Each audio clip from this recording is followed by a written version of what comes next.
there. For those of you who don't know me, I'm Elizabeth Gabrielson. I'm a chef and a wellness coach. I live here in Solebury, and I'm a super fan of Spring Creek Farm. So I am bringing you some fresh, inspiring recipes that will hopefully help you navigate the market, especially given our changing seasons right now, and always have something to go to. Now that's the beauty of Spring Creek Farms Market. You will absolutely always leave there with a great assortment of goodies, okay? Between the pasture-raised beef and the pork, there is lamb and chicken. We of course have eggs, and there's cheese and different things in the refrigerator section. The freezer section is packed with meat. There's also sometimes fresh meat as well. So, you know, there's like honey and spices, and you can leave with everything you need for delicious, delicious meals, okay? Now today's feature is going to be for a fall-inspired apple cider braised brisket, okay? I wanna show you how to braise brisket. Now there are multiple ways to do this, but the long story short is really just that you need a low and slow cooking method, either simmering on your stove or put into your oven, that allows you to cook your meat for multiple hours. We're talking 3 to 8 hours, depending on the size of your meat and the temperature of your oven, okay? And in that, just the framework is that you need some kind of a liquid, okay? We're not dry baking this, we're not grilling it, we're not roasting it dry. This is braised because it allows the fibers, the thick coarse fibers of the brisket to soften and break down and become very, very tender. And they need some kind of a liquid to do that. Now that's the cool thing, that's where we come in to have a lot of fun, because you can make braising liquid out of all kinds of things. It can be made out of wine and broth, juices, fruits and veggies that are in there, different seasonings and flavors. You could have everything from soy sauce and miso paste to mixtures of juices and waters and wines, vinegars, things like that, okay? So you just need that base around it so that it doesn't dry out when it's cooking over those course of those hours, okay? So that's sort of the backstory of this and how to conquer this brisket. It's a big old hunk of meat, but I don't want you to be intimidated because it's very, very, very simple. It takes a little bit of prep right in the beginning, and then you go on with your day. Love this, especially in the winter months when you're like kind of cool with your oven being on for a few hours or running your stove. Maybe you're working from home, cleaning the house, doing other things. This is perfect for that, okay? Now I want to catch you up on what I've done before you all tuned in.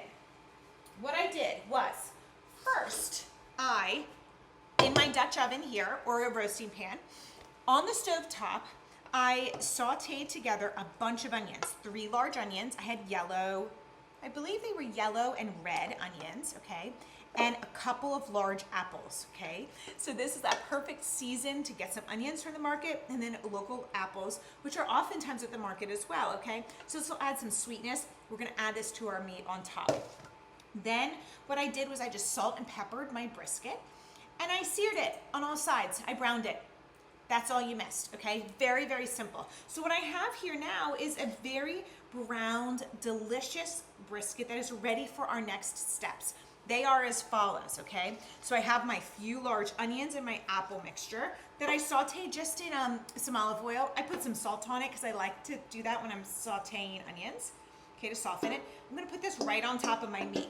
Now my meat is fat side up, okay? Now you can also trim your meat to your liking before you go through this phase. You can also trim it a little bit before you slice it if that's appealing to you as well. Don't over trim it. We need some of the fat to keep our meat tender and to allow it to soften. But you can certainly take a little bit off that fat cap and clean it up a little bit as you wish. Okay, so this is on top here. Let's make our braising liquid. Okay, that's the important part, and that's where all the flavor can come in. This is where you can also customize. I could do so many different sessions with you all just on different flavors of like meat and braising liquids, because we could go with one that is like one of my favorites. And we might have done this together. Actually, I'll have to look back in my records, but I think it was like miso and ginger, soy sauce, you know? This red meat can withstand the boldest of flavors. Okay, we could do that. We could have it sort of Latin inspired. We can have interesting spices and smoked paprika. Okay, so your meat is your blank slate, and then your braising liquids and your herbs and your seasonings are where you impart the vibe, okay, the direction you want to take your meal. Okay, this is a similar approach to pork, right? When we braise, when we cook things like pork shoulders and whatnot, one of my favorite additions or flavor profiles for pork shoulder, for example, is oranges and citrus fruit. Okay, so this one today with our beef is apples and apple cider. So I just minced a bunch of garlic. Don't be shy. You could probably use up to a head of garlic. It would taste absolutely delicious. We want to add a couple cups of apple cider. It's the season for that. So head on over to Manoff or Strawberry or find a friend who's making cider. Okay. In that goes, we're going to add almost a cup of apple cider vinegar. I'm going to make about a 3/4 cup of apple cider vinegar. A little bit of acid. You can also use some lemon juice. That would taste really good here, even some lemon zest. Don't be shy with that. That's great.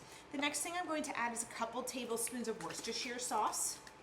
These are good pantry staples, right? This is easy. That was probably like 4. You know, it'll be great. Next, fresh or dried rosemary. Okay, and I will add at least a couple tablespoons. Okay. And that goes fennel seed. Okay, that's another one. A couple tablespoons of those. And if there's something that's really calling your name that you are craving in terms of your herbs and your spices, don't be shy. You know, you might like some celery seed, or you prefer tarragon, or you would like some dried oregano. This is the next step, which is personal preference, and this is some cayenne pepper. So this is also a place where you could put in some smoked paprika, or you could put in hot sauce. If you were looking for some spice and to amp this up, you can add the heat to your liking. Okay, I'm adding a sprinkling of cayenne pepper. This Whole Foods cayenne, I don't know what's in it.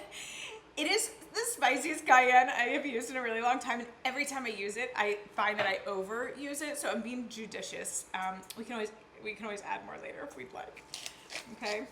I think when I burned off one of my kids' mouths a few weeks ago, and I was like, oh, it's just a little cayenne, no problem. They were like, wow, Mom, this is spicy. What's going on?